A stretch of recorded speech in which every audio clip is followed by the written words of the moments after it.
ሰላም እጅጉን የተወደዳችሁና የተከበራችሁ የአሁኑ ስፖርት አድማጭ ተመልካቾቻችን እንደምን አደራችሁልን? የዕለተ ቅዳሜ ስፖርታዊ መረጃዎችን ከአሁኑ ስፖርት ይዘንላችሁ መጥተናል። ዛሬ ቅዳሜ እንደመሆኑ መጠን በርካታ ጨዋታዎች ይደረጋሉ። አርሰናል ከሜዳ ውጪ ከሌስተር ሲቲ ጋር በኪንግ ፓወር ስቴዲየም የሚያደርገው ጨዋታ ይጠበቃል። እንዲሁም ደግሞ ማንቸስተር ሲቲ ከኒውካስል የሚያደርጉት የአመሻሽ 12 ሰዓት ጨዋታ እጅግ በጣም ተጠባቂ ነው። በስፔን ላሊጋ ሪያል ማድሪድ ጨዋታውን የሚያደርግ ነው የሚሆነው። እንዲሁም ደግሞ ትላንት የተደረገ ጨዋታ ነበር በእንግሊዝ ፕሪሚየር ሊግ 25ኛ ሳምንት መርሃ ግብር። በዚህም ቼልሲ ያልተጠበቀ ሽንፈትን በአንድ ሳምንት ልዩነት ውስጥ እንግዲህ በብራይተን ሁለቴ መሸነፍ ችሏል። አሰልጣኝ ኤንዞ ማሬስካም የሰጧቸው ሀሳቦች አሉ ከጨዋታው በኋላ ይህንን የምንመለከት ይሆናል። እንዲሁም ደግሞ ዛሬ የሚደረጉ ጨዋታዎችን በሰፊው የምንዳስስላችሁ ነው የሚሆነው። እንዲሁም ወደ የክለብ መረጃዎቻችን ገብተን የተለያዩ መረጃዎችን የምንሰጣችሁ ይሆናል። አሰልጣኝ ሚኬል አርቴታ ሁሉንም አማራጮችን እንመለከታለን ወይም እናያለን የሚል ሀሳብን እየሰጡ ይገኛሉ። በተለይም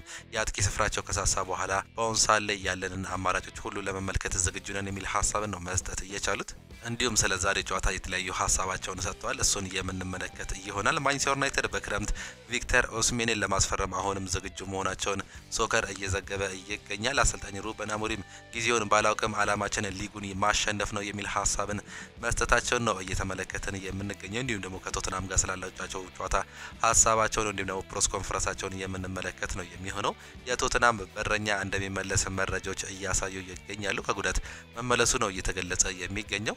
ማኑኤል አካንጂ ለወራት ከሜዳ እንደሚርቅም በማንቸስተር ሲቲ በኩል እየተነገረ ሲሆን አሰልጣኝ አርኔ ስሎት ባደረጉት ነገር ተጸጽቻለሁ የሚል ሀሳብን ከመርሲሳይድ ጨዋታ በኋላ እንግዲህ በትላንትናው ዕለት ሀሳባቸውን ሰጥቷል። እንዲሁም ደግሞ ሪያል ማድሪድ የተጫዋቹን ግልጋሎት እንደሚያገኝ ነው እየተገለጸ የሚገኘው። በዚህ ሳለ ሪያል ማድሪዶች መመለሱን ተከትሎ እጅግ በጣም ደስተኛ መሆናቸው እየተገለጸ ነው። የጀማል ሙሴላም አዲስ ውል ይፋ መደረጉን ተመልክተናል። ቶተናም የተጫዋቹን ግልጋሎትም እንደሚያገኝ መረጃዎች ያሳያሉ እና ሌሎች በርካታ መረጃዎችን የምናጋራቸው ይሆናል። ከናንተ የሚጠበቀው ሰብስክራይብ በማድረግ የቤተሰባችን አባል እንዲሆኑ ነው የምንጋብዛችሁ። ላይክ በማድረግ ደግሞ እንድታበረታቱን እንጠይቃቸዋለን። ሁሌም አዳዲስና ትኩስ ስፖርታዊ መረጃዎችን ለማግኘት አሁን ስፖርት ምርጫችሁ ይሁን እንላለን። እንዲሁም ዛሬ የሚደረጉ ጨዋታዎች አሉ። በተለይም አርሰናል ከሜዳ ውጪ ከሌስተር ሲቲ የሚያደርገው ጨዋታ እንዲሁም ደግሞ በኢታድ ስቴዲየም ማንቸስተር ሲቲ ከኒውካስል የሚያደርጉት ጨዋታ ላይ ሀሳብ አስተያየታችሁን ወይም ደግሞ ግምታችሁን እንድታስቀምጡልን ነው የምንጋብዛችሁ። እኛ ግን ቀጥታ ወደ ፕሮግራሞቻችን ነው የምናልፈው። ትላንትና በእንግሊዝ ፕሪሚየር ሊግ እንዲሁም ደግሞ በሌሎች ሊጎች ጨዋታዎች ተደርገው ነበር። በ25ኛ ሳምንት የእንግሊዝ ፕሪሚየር ሊግ ብራይተን ኤንድ ሆቭ አልቢዮን ቼልሲን አስተናግዶ ነበር። በዚህ ሳምንት ለሁለተኛ ጊዜ ነው እነዚህ ሁለቱ ክለቦች መገናኘት እየቻሉት። እንግዲህ ቼልሲ ከሜዳ ውጪ ዳግም በብራይተን ኤንድ ሆቭ አልቢዮን 3-0 በሆነ ውጤት ነው መሸነፍ የቻሉት። አሰልጣኝ ፋቢያን ሃልዝረር ይህን ጨዋታ እናሸንፋለን ብለው ቢያብተው ነበር። በዚህም እንግዲህ ዳግም አድርገውት ነው መውጣት እየቻሉት። በኤፍኤ ካፑ እንግዲህ ያለፈው እሁድ ተጫውተው 2-1 አሸንፈው ወደ ቀጣዩ ዙር ማለፋቸውን እናስታውሳለን። ብራይተን ኤንድ ሆቭ አልቢዮን ቼልሲዎች ደግሞ መውደቃቸውን ዳግም እንግዲህ በእንግሊዝ ፕሪሚየር ሊግ በሳምንት ልዩነት ተገናኝተው እንግዲህ እንደገና 3-0 በሆነ ውጤት በማሸነፍ እንግዲህ ዳግም ኤንዞ ማሬስካን ለሁለተኛ ጊዜ ፋቢያን ሄልዝረን ማሸነፉን ነው እየተመለከተ ነው። ትናንትና ብራይተን ኤንድ ሆቭ አልቢዮን 3-0 በሆነ ውጤት ነው ማሸነፍ እየቻለው። ጎሎቹንም ካይሮ ሙቱማ እንዲሁም ደግሞ ያንኩባ ሚንታ ናቸው ሁለቱን ጎሎች ማስቆጠር እየቻለው። ያንኩባ ሚንታ በ38ኛው እንዲህ ነው በ63ኛው ደቂቃ ላይ ሁለቱን ጎሎች ያስቆጠረ ሲሆን ሚቱማ የመጀመሪያውን ጎል ማስቆጠር ችሏል። ኤንዞ ፈርናንዴዝ በ36ኛው ደቂቃ ላይ ጎል ቢያስቆጠርም እንግዲህ አለመቆጠሩን ወይም ደግሞ መሻሩን ነው እየተመለከትነው። በዛ ትላንትናው ጨዋታ ላይ ኖኒ ማዶኬ እንዲሁም ደግሞ ማሎ ጉስቶ መጎዳታቸው ይባስ ለአሰልጣኙ እጅግ በጣም ችግር መሆኑን ነው እየተመለከትን የምንገኘው። የተከላካዩ ተጫዋች ማሎ ጉስቶ እንዲሁም ደግሞ የአጥቂ ስፍራ ላይ የሚጫወተው ኖኒ ማዶኬ በጉዳት ምክንያት በ20ኛው እንዲሁም ደግሞ በ64ኛው ደቂቃ ላይ ተቀይሮ መውጣታቸውን ተመልክተናል። የነዚህ ጉዳት ምናልባት እስከ መች ድረስ ያቆያቸዋል የሚለው ያልተለየ ሲሆን የኖኒ ማዶኬ መጉዳት ምናልባትም የአጥቂ ስፍራውን የቼልሲንም ያሳሳል ተብሎ ይጠበቃል። የማርክ ጉዩ እንዲሁም ደግሞ የኒኮላስ ጃክሰን ጉዳት የሚታወስ ጉዳይ ነው። ኒኮላስ ጃክሰን በቅርቡ ይመለሳል ተብሎ አይጠበቅም። የተጫዋች ዳግም መጎዳቱ ደግሞ ለቼልሲ ጉዳት ሊሆን እንደሚችል ነው እየተገለጸ የሚገኘው። ትላንትና 70% ቦል ፖዚሽን ይዞ የተጫወተው ቼልሲ ምንም አይነት ኦን ታርጌት ሳይሞክር ነው በትላንትናው ዕለት ከሜዳው መውጣት እየቻለው። በተቃራኒው 30% ብቻ ኳስ በመቆጣጠር እየተጫወቱት ብራይተን ኤንድ ሆቭ አልቢዮኖች 5 ኦን ታርጌቶችን መሞከር ችለው ነበር። ከአምስቱ 3ቱን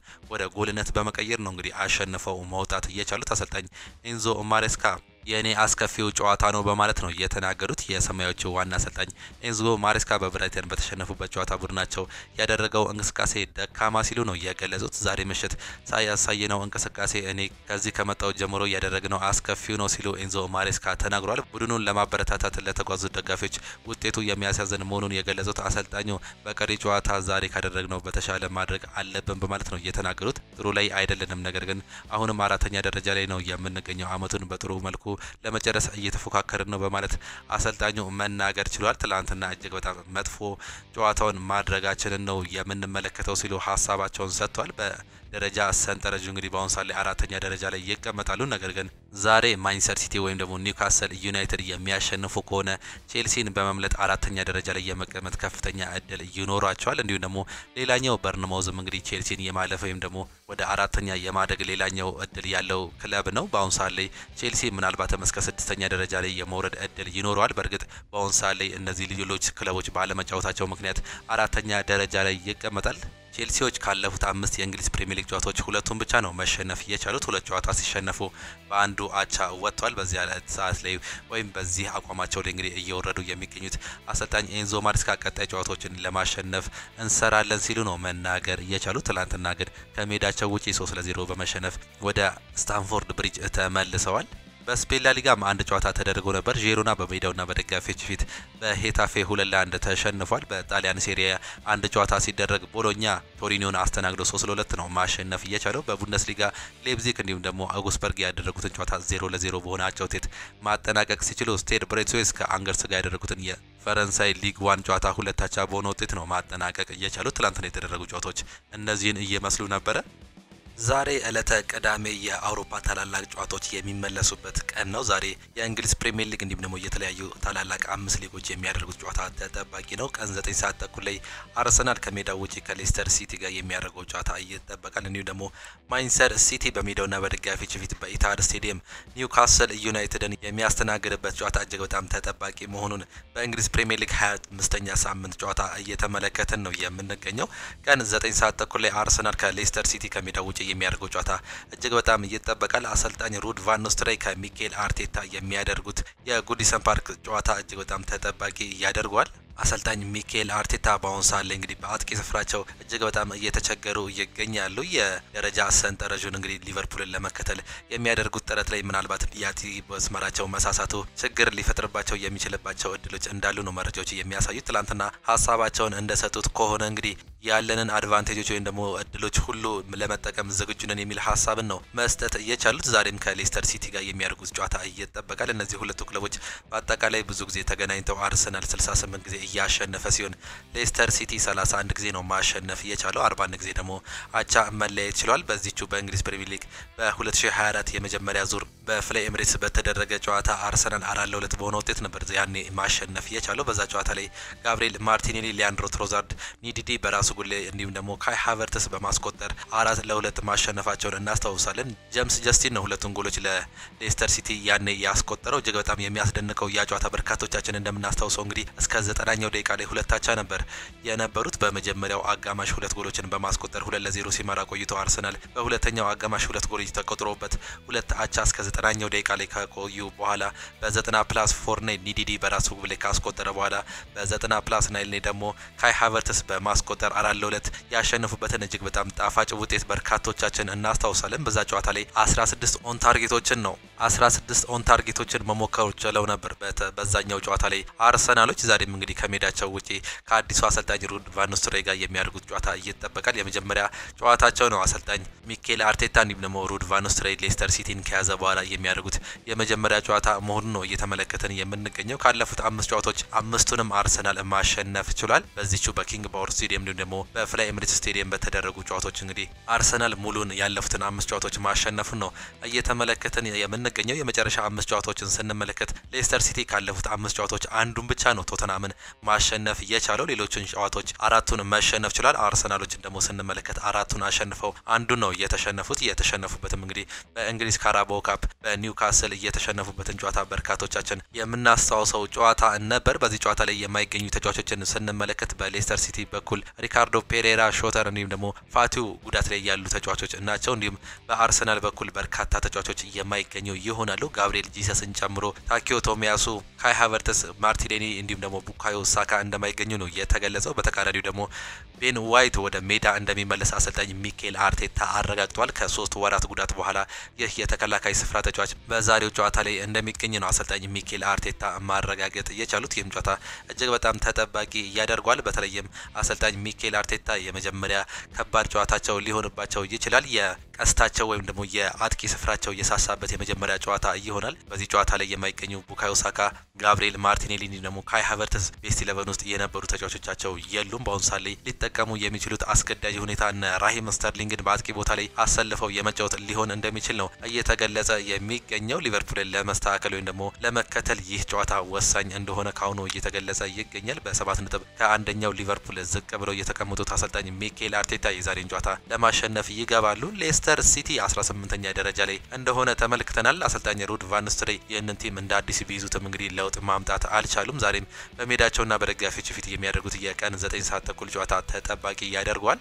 ሌላው ቀን 12 ሰዓት ላይ የሚደረጉ በርካታ ጨዋታዎች አሉ። እንዲሁም ደግሞ ምሽት 2 ሰዓት ተኩል ላይ የሚደረጉ ጨዋታዎችም ነው የምንመለከተው። አሰልጣኝ ኡናይ ኤምሬ በሜዳቸውና በደጋፊዎች ፊት አስቶን ቪላ ኢፕስዊችን የሚያስተናግድበት ጨዋታ ሌላኛው ተጠባቂ ጨዋታ ነው። በቪላ ፓርክ የሚደረገው ጨዋታ ይህ ጨዋታ ይጠበቃል። አሰልጣኝ ኡናይ ኤምሬ ከኬራን ማኬና ጋር የሚያደርጉት ጨዋታ ነው። በዚህ ጨዋታ ላይ የማይገኙ በርካታ ተጫዋቾች አሉ። እነሱን ስንመለከት ሮዝ ባርክሌይ፣ ሚንግስ ሃውስ፣ ፓው ቶሬዝ እንዲሁም ደግሞ ቲሚካሽና ኮንሳ በጨዋታ ላይ የማይገኙ የአስቶን ቪላ ተጫዋቾች ናቸው። እንዲሁም በኢፕስዊች በኩልም ኦግባኔ እንዲሁም ደግሞ ቻፕሊን ጉዳት ላይ ያሉ ተጫዋቾች መሆናቸውን ተመልክተናል። እነዚህ ሁለቱ ክለቦች በተገናኙበት ጊዜ አስቶን ቪላ 25 ጊዜ ማሸነፍ ችሏል። ኢፕስዊች ደግሞ 16 ጊዜ ነው ማሸነፍ የቻለው። 15 ጊዜ አቻ መለየት ችሏል። በዚህ ዓመት የመጀመሪያ ጨዋታቸውን በኢፕስዊች ሜዳ ባደረጉበት ጨዋታ 2 አቻ ነበር መለየት የቻሉት። የመጨረሻ አጠቃላይ 5 ጨዋታዎችን ስንመለከት አስቶን ቪላ 3ቱን ያሸነፈ ሲሆን በሁለቱ አቻ ነው መለየት የቻሉት። የመጨረሻዎቹ በዚቹ በቪላ ፓርክ የተደረጉት 3 ጨዋታዎች ተከታታይ ማሸነፍ ችሏል አስቶን ቪላ። ዛሬም እንግዲህ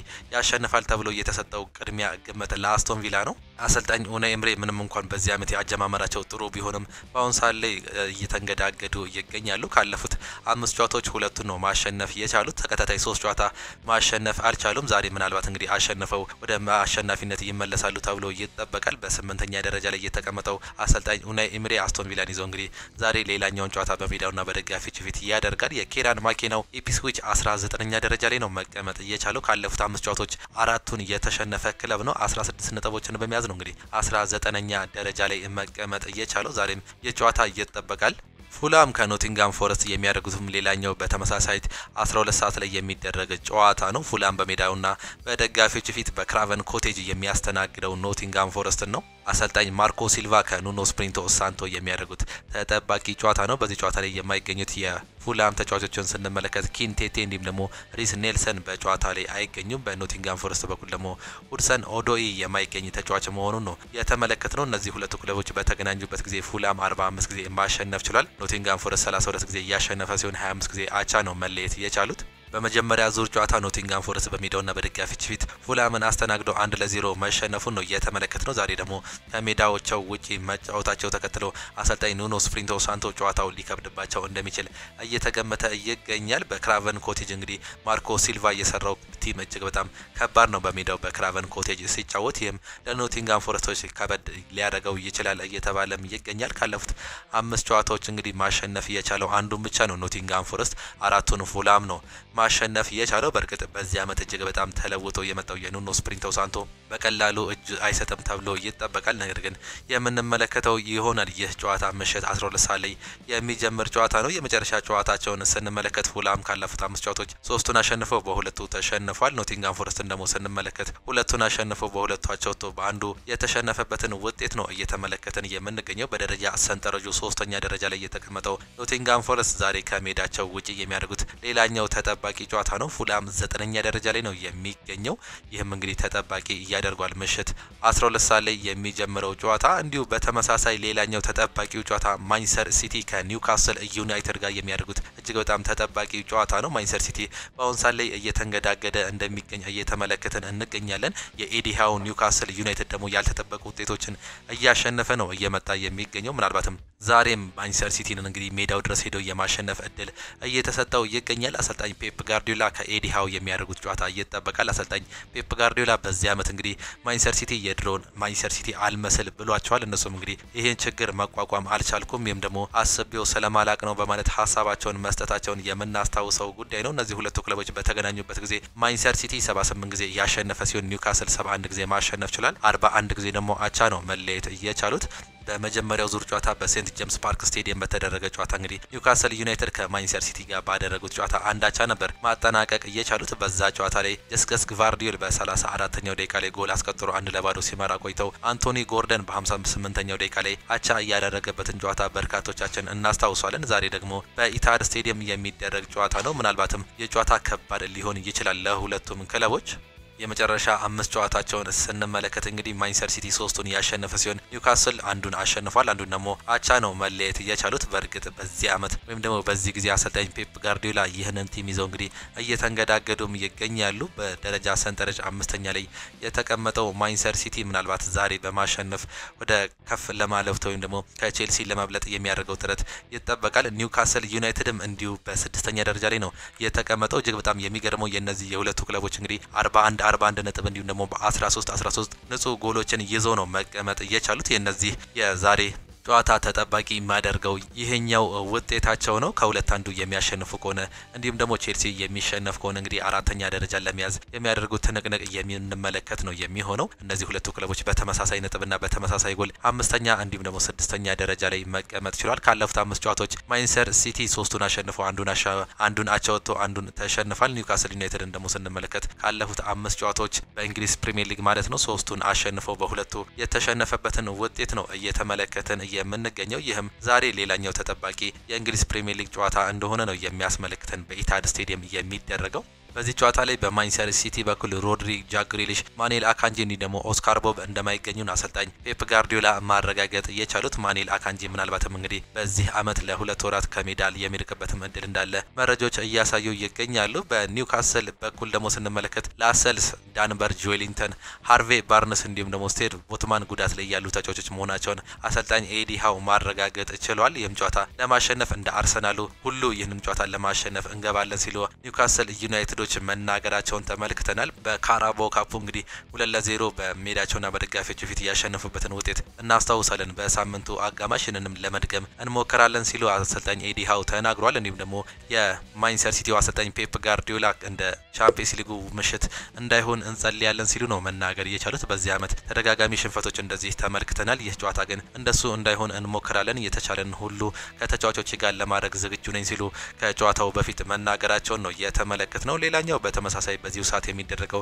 የሳውዛምፕተንና የበርንማውዝ ጨዋታ ተጠባቂ እያደርጓል። ምሽት 12 ሰዓት ላይ የሚደረግ ጨዋታ ነው። ይህም ጨዋታ በርንማውዝ ከሜዳቸው ውጪ ሳውዛምፕተንን የሚገጥሙ ይሆናል። እነዚህ ሁለቱ ክለቦች በአጠቃላይ 21 ጊዜ እየተገናኙ ሲሆን ሳውዛምፕተን 10 ጊዜ ሲያሸንፍ በርንማውዝ 6 ጊዜ ማሸነፍ ችሏል። 5 ጊዜ ደግሞ አቻ ነው መለየት እየቻሉት። የመጨረሻ 5 ጨዋታውን ስንመለከት ሁለቱን ሳውዛምፕተን 3ቱን ደግሞ በርንማውዝ ነው ማሸነፍ እየቻሉት። ተከታታይ 3 የመጨረሻ ጨዋታቸውን ደግሞ ስንመለከት በርንማውዝ 3ቱንም ማሸነፍ ችሏል። በዚህ ዓመትም በሜዳውና በደጋፊዎች ፊት 3-1 በሆነ ውጤት በሜዳቸው ማሸነፋቸው ነው በርንማውዝ እየተመለከት ነው። ዛሬም ያሸንፋሉ የሚል ቅድሚያ ግምት እየተሰጣቸው ይገኛል። ሳውዛምፕተኖች በደረጃ ሰንጠረዡ ዝቅ ብለው እንደሚገኙ ነው እየተመለከትን የምንገኘው። የደረጃ ሰንጠረዡ ወይም ደግሞ ግርጌውን የያዙት ሳውዛምፕተኖች ዛሬ 7ኛ ደረጃ ላይ ከሚገኘው በርንማውዝ ጋር የሚያደርጉት ጨዋታ ይጠበቃል። አንዲ ኢራኦላ ይህን ጨዋታ ከሜዳቸው ውጪ አሸንፈው የመውጣት እድል እንዳላቸው እየተዘገበ ሲሆን ካለፉት 5 ጨዋታዎች እንግዲህ ሳውዛምፕተኖች አንዱን ጨዋታ ብቻ ነው ማሸነፍ የቻሉት፣ በአራቱ ተሸንፏል። በተቃራኒው በርንማውዝ ካለፉት 5 ጨዋታዎች 3ቱን አሸንፈው አንዱን ተሸንፈው አንዱን አቻ የወጡበትን ውጤት የተመለከትነው ነው። እንዲሁ ምሽት 2 ሰዓት ተኩል ላይ የሚደረገው ሌላ ጨዋታ አለ። ክሪስታል ፓላስ በሜዳውና በደጋፊዎች ፊት ኤቨርተንን በሴልሃርስት ፓርክ ስቴዲየም የሚያደርገው ወይም የሚያስተናግደው ጨዋታ ይጠበቃል። እነዚህ ሁለቱ ክለቦችም እንግዲህ የሚጠበቁበት ጨዋታ ነው። ኤቨርተን በአጠቃላይ 24 ጊዜ በማሸነፍ የመሪነቱን የያዘ ሲሆን ክሪስታል ፓላስ 12 ጊዜ ማሸነፍ ችሏል። 21 ጊዜ ደግሞ አቻ ነው መለየት እየቻሉት። የመጨረሻ 5 ጨዋታዎችን ስንመለከት ኤቨርተን 3ቱን ሲያሸንፍ በሁለቱ ደግሞ አቻ መለየት ችሏል። ካለፉት 5 ጨዋታዎች አንዱንም ክሪስታል ፓላሶች ማሸነፍ አልቻሉም። ይህም የዛሬው ጨዋታ ተጠባቂ እንዲያደርግ ነው የሚገኘው። በስፔን ላሊጋም የሚደረጉ ጨዋታዎች አሉ። ሌጋኔስ ከዲፖርቲቮ አላቬዝ እንዲሁም ኦሳሶና ከሪያል ማድሪድ፣ አትሌቲኮ ማድሪድ ከሴልታ ቪጎ፣ ቪያሪያል ከቫሌንሺያ ጋር የሚያደርጉት እነዚህ ተጠባቂ የዛሬ ጨዋታ ናቸው። ሪያል ማድሪድ ከሜዳውና ደጋፊዎቹ ውጪ በኦሳሶና ስቴዲየም የሚያደርገው ሌላኛው ተጠባቂ ጨዋታ ነው። እነዚህ ሁለቱ ክለቦች በተገናኙበት ጊዜ ሪያል ማድሪድ 62 ጊዜ እያሸነፈ ሲሆን ኦሳሶና 13 ጊዜ ማሸነፍ ችሏል። 19 ጊዜ ደግሞ አቻ ነው መለየት የቻሉት።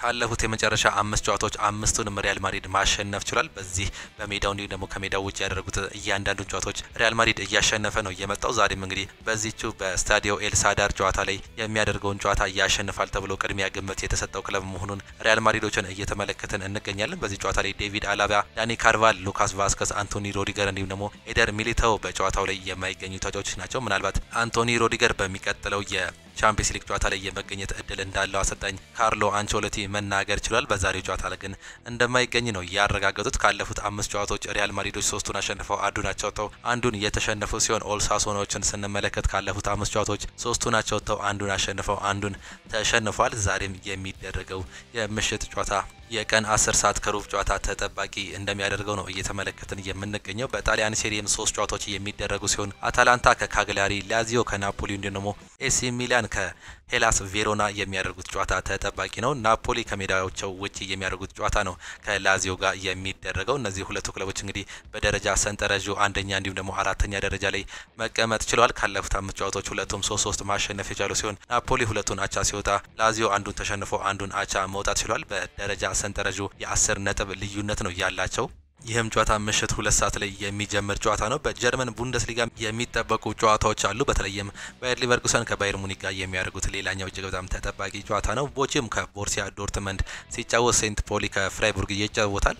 ስቱትጋርትን በሜዳውና በደጋፊዎች ፊት ወልፍስበርግን የሚያስተናግድ ሲሆን ዩኒየን በርሊን ከቦርሲያ ሞንችግላድባም ጋር እንዲሁ ጨዋታ እያደርጋሉ። ምሽቱ 2 ሰዓት ተኩል ደግሞ ባየር ሊቨርኩሰን ከባየር ሙኒክ ጋር የሚያደርጉት ጨዋታ እጅግ በጣም ተጠባቂ እያደርጓል። በባይ አሬና ስቴዲየም የሚደረገው ይህ ጨዋታ አሰልጣኝ ዣቪ አሎንሶ ከቪሴንት ኮምፓኒ ጋር የሚያደርጉት ሁለተኛ ጨዋታቸው ነው። የመጀመሪያውን ጨዋታ እንግዲህ ባየር ሊቨርኩሰን በባየር ሙኒክ ስቴዲየም በተደረገ ጨዋታ ላይ አንዳቻ ማጠናቀቅ ችለው ነበር። በዴፍ ፒፖካል ደግሞ ባየር ሊቨርኩሰን 1-0 ነው ማሸነፍ የቻሉት። የሶስተኛ ጨዋታቸው ነው እነዚህ ሁለቱ አሰልጣኞች በዚህ ዓመት በተገናኙበት። ዛሬም እንግዲህ ባየር ሊቨርኩሰኖች በሜዳቸውና በደጋፊዎች ፊት የሚያደርጉት ተጠባቂ ጨዋታ ነው። በደረጃ ሰንጠረዥ እንኳን ብንመለከት በአንደኛና ሁለተኛ ደረጃ ላይ ነው መቀመጥ የቻሉት። የደረጃ ሰንጠረዣቸውን ለማጥበብ የሚያደርጉት ጨዋታ እንደሆነ አሰልጣኝ ዣቪ አሎንሶ እየተናገሩ ይገኛሉ። በአሁኑ ሰዓት ላይ በ8 ነጥብ ልዩነት ነው ባየር ሙኒክ ከባየር ሊቨርኩሰን ርቆ የሚገኘው አንደኛና ሁለተኛ ደረጃ ላይ መቀመጥ ችሏል። ይህን ጨዋታ የሚያሸንፉ ከሆነ ባየር ሊቨርኩሰኖች ነጥባቸውን በ49 ነጥብ ከፍ በማድረግ እንግዲህ ልዩነቱን ወደ 5 ዝቅ ማድረግ ይችላሉ። ይህም ተጠባቂ እንደሚያደርገው ነው እየተመለከትን የምንገኘው። ይህም እንግዲህ ምሽቱ 2 ሰዓት ተኩል ላይ የሚደረግ ጨዋታ ነው። በዚህ ጨዋታ ላይ ፓሊና፣ አልፎንሶ ዴቪስ እንዲሁም ደግሞ ዳንኤል ፔርቴዝ ጉዳት ላይ ያሉ የባየር ሙኒክ ተጫዋቾች መሆናቸውን ስንመለከት፣ በባየር ሊቨርኩሰን በኩል ደግሞ ሁመርሶ፣ ቴሪት እንዲሁም ደግሞ ቤልካን ጉዳት ላይ ያሉ ተጫዋቾች መሆናቸውን የተመለከት ነው ጉዳይ ነው። ካለፉት 5 ጨዋታዎች ባየር ሙኒኮች 5ቱን የሚያሸንፉ ሲሆን ባየር ሊቨርኩሰኖች ደግሞ ስንመለከት 3ቱን አሸንፈው በሁለቱ አቻ መለያየት ችሏል። በአጠቃላይ እነዚህ ሁለቱ ክለቦች በተገናኙበት ጊዜ ባየር ሙኒክ 59 ጊዜ ያሸነፈ ሲሆን ባየር ሊቨርኩሰን ደግሞ 22 ጊዜ ማሸነፍ ችሏል።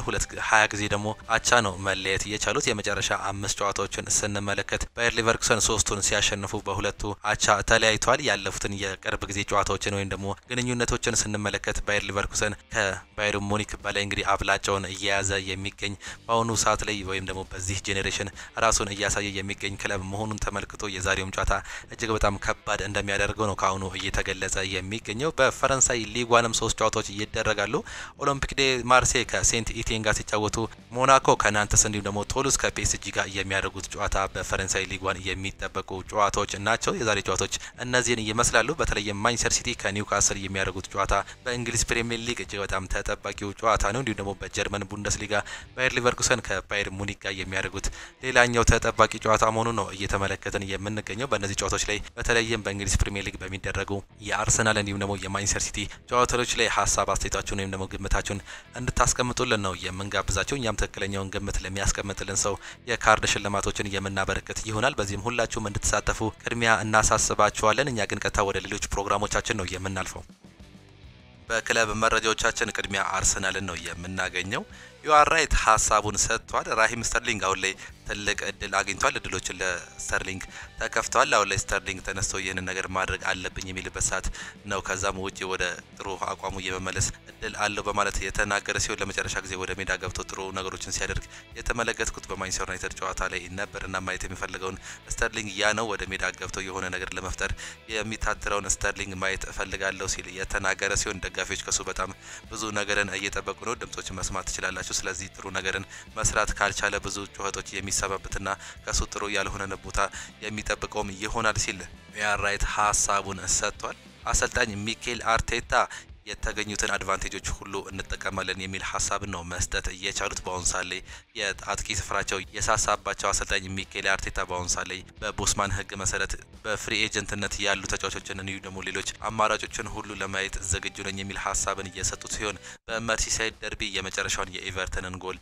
አላዩዋትም የሚል ሀሳብን ነው መስጠት እየቻሉት። ምናልባት እንግዲህ ቀጣይ ጊዜያችንን እኛ እንደምንወስነው እንዲሁም ደግሞ እንደሆነው እንሆናለን በማለት ሀሳባቸውን ሰጥተዋል። አሰልጣኝ ሩበን አሞሪም ጊዜን ባላቅም አላማችንን ሊጉን ማሸነፍ ነው ብለዋል። ሁሉንም ጨዋታዎች ወሳኝ ናቸው የማለት ሀሳብ ነው የሰጡት። የማንቸስተር ዩናይትድ ዋና አሰልጣኝ ሩበን አሞሪም ከአሰልጣኝ አንጌ ፖስተኮግሉ ጋር ቢነጻጽሩም እኔ በትልቅ ክለብ ነኝ፣ ጫናው ከፍ ይላል በማለት ነው የተናገሩት። አሰልጣኝ ሩበን አሞሪም ከቶተናም ጨዋታ በፊት በሰጡት አስተያየት የተለያዩ ጉዳዮችን ያነሱ ሲሆን ከነዚህም መካከል እንግዲህ ምንም አይነት ተጫዋቾች ከጉዳት አልተመለሱም፣ አንድ ወይም ሁለት ተጫዋቾች ተጎድተውብናል፣ ሁለታውን ለማወቅ መጠበቅ አለብን ብለው ተናግረዋል። እስከ ውድድሩ መጨረሻም ያሉን ሁሉ ጨዋታዎች ለኛ በጣም አስፈላጊ ናቸው። ጨዋታችንን ማሻሻል አለብን፣ ከሁሉም በላይ ማሸነፍ አለብን ብለው የተናገሩ ሲሆን አሰልጣኙ ተጫዋቾች ለመግዛት በግልጽ ተጫዋቾች መሸጥ ነበረብን፣ የጥር የዝውውር መስኮት ሁኔታዎች ይህንን ይመስል ነበር ብለው ስለአለፈው የዝውውር መስኮት እንዲሁ ተናግሯል። የአንጌ ፖስተኮግሉ አድራጊ ነኝ፣ በጣም ጥሩ አሰልጣኝ ነው፣ አሰልጣኞች የራሳቸውን ፍልስፍና ማራመድ አለባቸው ብዬም አምናለሁ ብለው ተናግሯል። ከአንጌ ፖስተኮግሉ ጋር ስነጻጸር ያለው ነገር ግን ከአክብሮት ጋር እኔ የሱ ጋር የበለጠ እናም ትልቅ ቦታ እንዲሁም ደግሞ ትልቅ ጫና አለብኝ በማለት ተናግሯል። አላማችን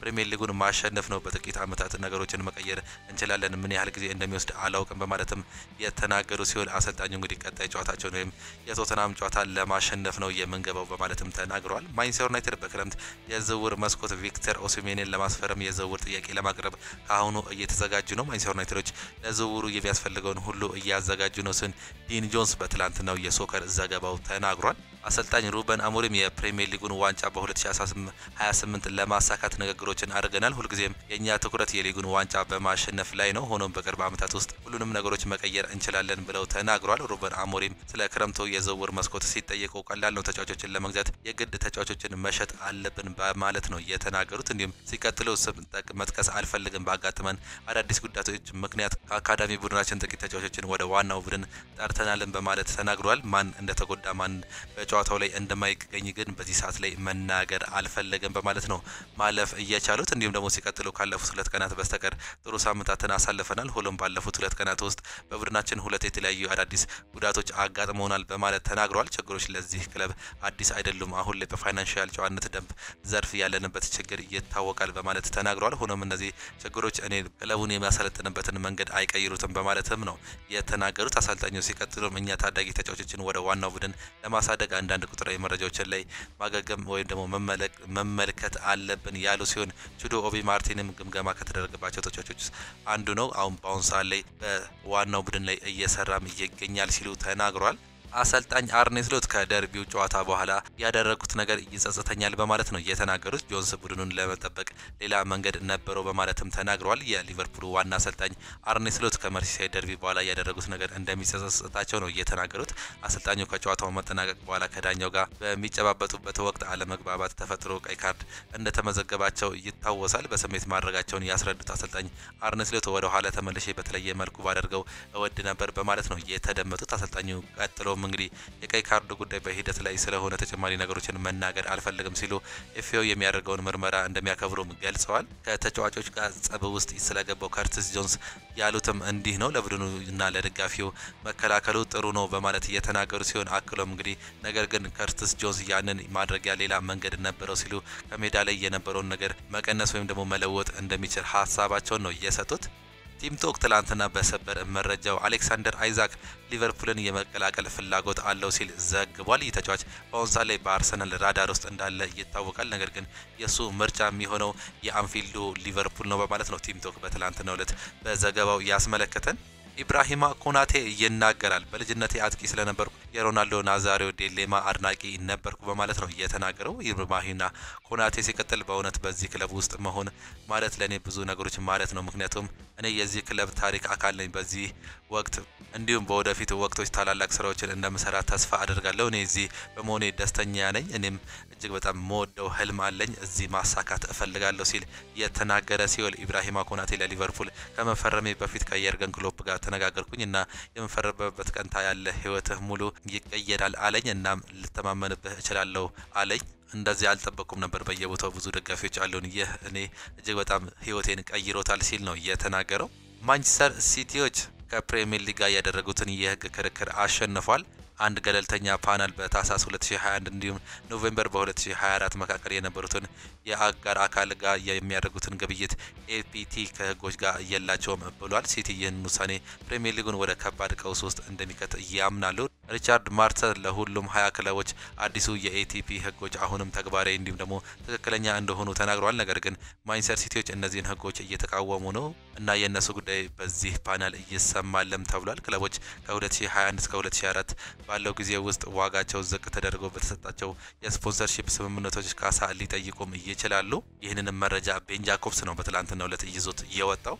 ማኑኤል አካንጂ ለወራት ከሜዳም ይርቃል። የማንቸስተር ሲቲው የተከላካይ ስፍራ ተጫዋች ማኑኤል አካንጂ በቅርቡ ባጋጠመው ጉዳት ምክንያት ለረጅም ጊዜ ከሜዳ እንደሚርቅ ነው ይፋ እየተደረገው። ማኑኤል አካንጂ ከጉዳቱ አገግሞ ወደ ሜዳ ለመመለስ ከ10 ሳምንታት ጊዜ የሚወስድበት እንደሆነ አሰልጣኝ ፔፕ ጋርዲዮላ ተናግሯል። በሌላ በኩል ጃክ ግሪሊሽ እንዲሁም ደግሞ ኒኮ ጎንዛሌስ ለኒውካስሉ ጨዋታ መድረሳቸው አጠራጣሪ መሆኑን ነው አሰልጣኝ ፔፕ ጋርዲዮላ እያረጋገጡት። ማንቸስተር ሲቲ የክሪስታል ፓላሱን አማካይ አዳም ዋርተንን በክረምቱ የዝውውር መስኮት ከጉዳት ከመመለሱ በፊት እየተከታተሉት ይገኛሉ ሲል ፉትቦል ኢንሳይደር ምንጭ አድርጎ ተናግሯል።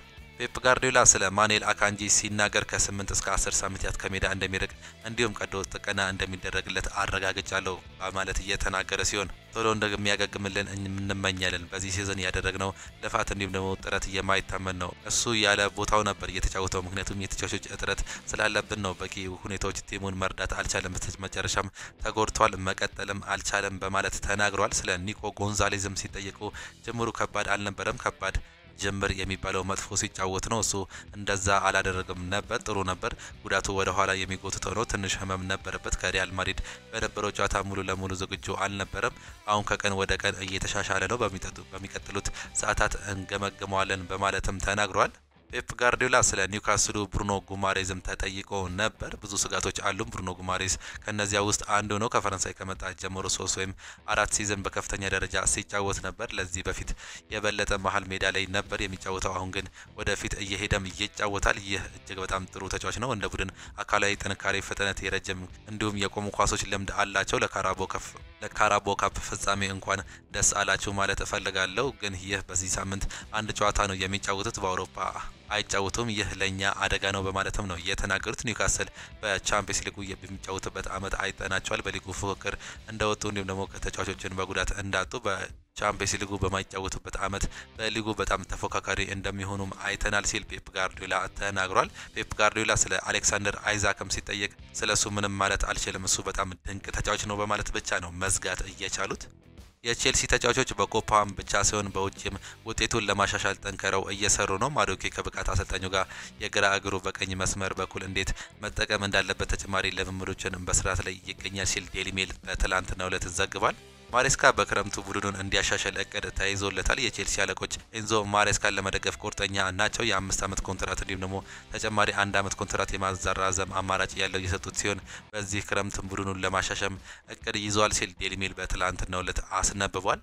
ሪያል ማድሪድ ተጫዋቹን ግልጋሎት ያገኛል። ሪያል ማድሪድ በቀጣይ ሳምንት ከማንቸስተር ሲቲ ጋር በሚያደርገው ተጠባቂ የቻምፒየንስ ሊግ የመልስ ጨዋታ ወሳኝ ተጫዋቾችን እንደሚያገኝ ነው የተገለጸው። በጨዋታው በጉዳት ላይ የነበሩት አንቶኒ ሩዲገር እንዲሁም ደግሞ ዴቪድ አላባ ዝግጁ እንደሚሆኑ አሰልጣኝ ካርሎ አንቸሎቲ አረጋግጠዋል። በተጨማሪም ሉካስ ቫስኬዝ ለመልስ ጨዋታ እንደሚደርስ አሰልጣኙ ጠቁሟል። ሪያል ማድሪድ ከማንቸስተር ሲቲ ጋር የሚያደርገው ተጠባቂ የረቡዕ ምሽት 5 ሰዓት በሳንቲያጎ በርናቡ የሚደረገው ተጠባቂ ጨዋታ ነው። ቪኒሲየስ ጁኒየር የቡድኑ ከፍተኛ ተከፋይ ተጫዋች መሆን ይፈልጋል። ደሞዙም ለምርጥ ሽልማት ከተሰጠው ቦታ ተሸላሚ ነው። ቪኒ ማንኛውም እርምጃ ከመውሰዱ በፊት ለሪያል ማድሪድ ይሰጣል። እናም በክለቡ ደስተኛ ሲሆን ከክለቡ ጋር ለረጅም ጊዜ መቆየትም ይፈልጋል። ነገር ግን ክለቡ እንደሚታወቀው ቀይ መስመሮች አሉት። እናም ቪኒሲየስ የሚጠብቀው ነገር ካልተሟላ ከሳውዲ አረቢያ የመነሻ አማራጮችን ሊያጤን ይችላል ሲል ሬሌቮ በትላንትናው ዕለት ዘገባው አሳይቶናል።